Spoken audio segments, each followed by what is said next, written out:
Do you go back much to Texas? Does it?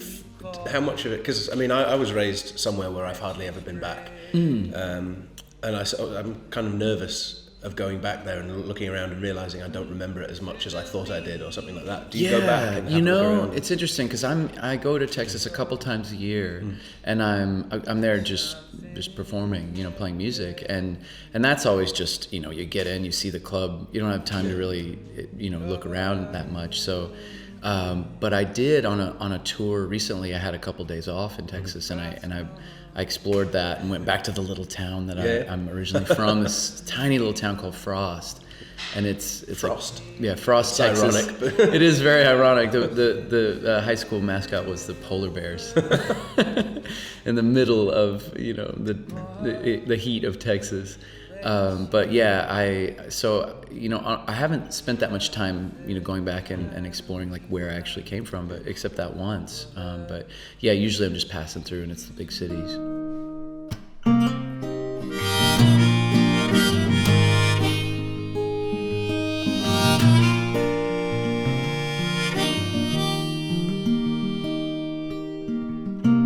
The invisible choir sings us all a voiceless lesson, so you'll always remember what grew out of your decisions that your death won't steal, and lives that learned how to give when it seemed like there was nothing left. Oh, how My wife, actually, when we met, I used to joke saying I married her for her record collection because she had like a huge record collection and much bigger than mine, and she educated me about tons of music. So she's actually, I would say she's even more passionate about music than I am in terms of like listening to music. Yeah. I'm more interested in writers and writing, and that's a lot of where I come from. How I relate to the art and to the creative side is through the lyrics, and so guys like John K. Sampson or early Dylan stuff, and just things that are very focused on the lyrics. That's usually what drew me into the art. tunneling through the mountain, tunneling through the mountain. These hardships are saving time on the road to paradise. And we're a little less polished, but no less in love. And you'll rise above when your lessons are learned. A little less polished, but no less in love. You'll rise above any lesson below. I was very isolated for a while, and this is, I went through a period where I just I didn't know how to relate to the music anymore, and I stopped completely listening to all the new artists and even old music.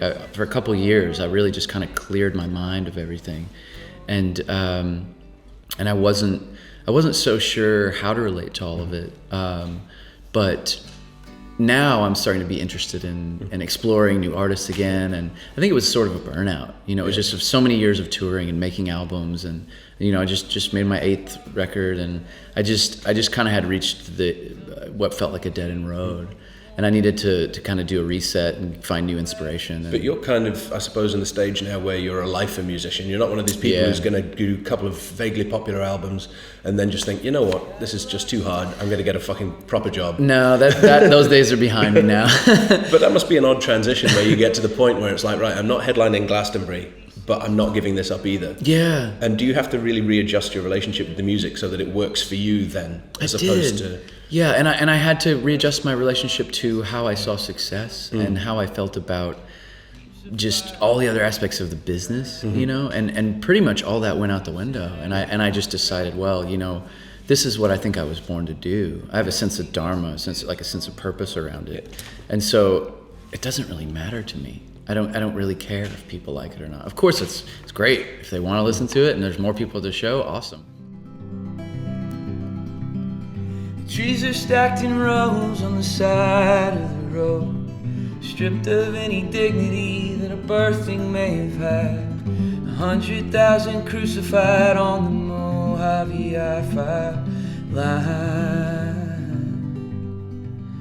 The singers, shepherds, and salesmen all longing for someone to kill the joy of wandering and end all my desire, to help me to remember that the road hell, this whole world is nothing but a lie. The uppers aren't necessary, the guilt is the coal. Keeps the fire burning to drive out the cold. Creeps in every corner crack and it never leaves you alone.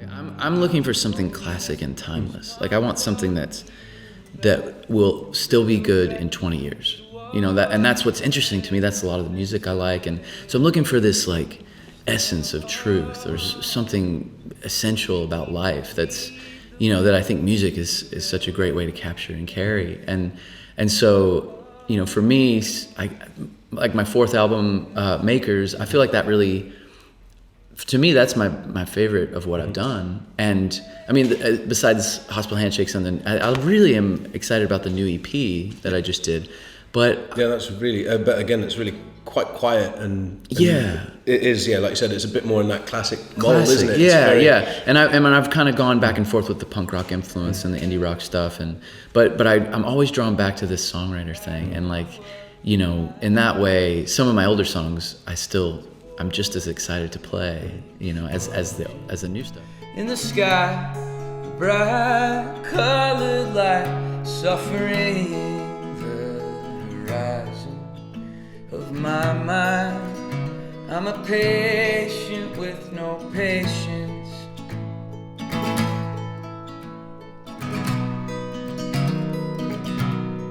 Hospital handshakes, we must each be broken if we're ever to be made new again.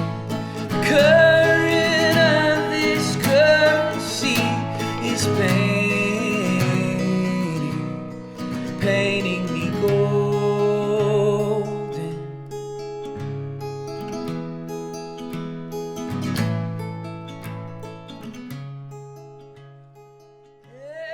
But when you tour with a band, you don't actually have the group has a dynamic of its own. Whereas when you're touring solo, you have more control, I suppose, over just the whole emotional atmosphere of the whole thing. And that's really critical for me, because then I can, you know, I meditate every day, and that really helps a lot. Actually, when I started meditating, that changed.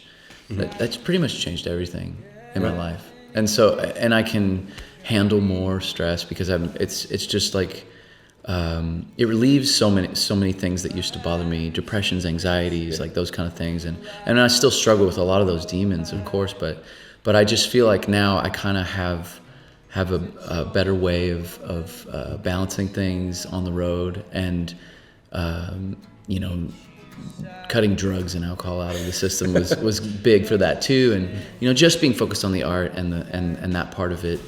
It's a lot of travel and a lot of work. I mean, I don't want to sugarcoat it for anybody who's thinking about trying to do 250 shows a year. Yeah. I mean, it just sounds physically, it must be so exhausting as well. I mean, it is, but you get used to how it goes, you know, especially touring in the U.S. with like the 12-hour drives, and, you know, but I guess like anything in life, we all have a job. We all have something that we were born to do and something to accomplish here. And I think if you feel like you're doing that, then it makes it worth it.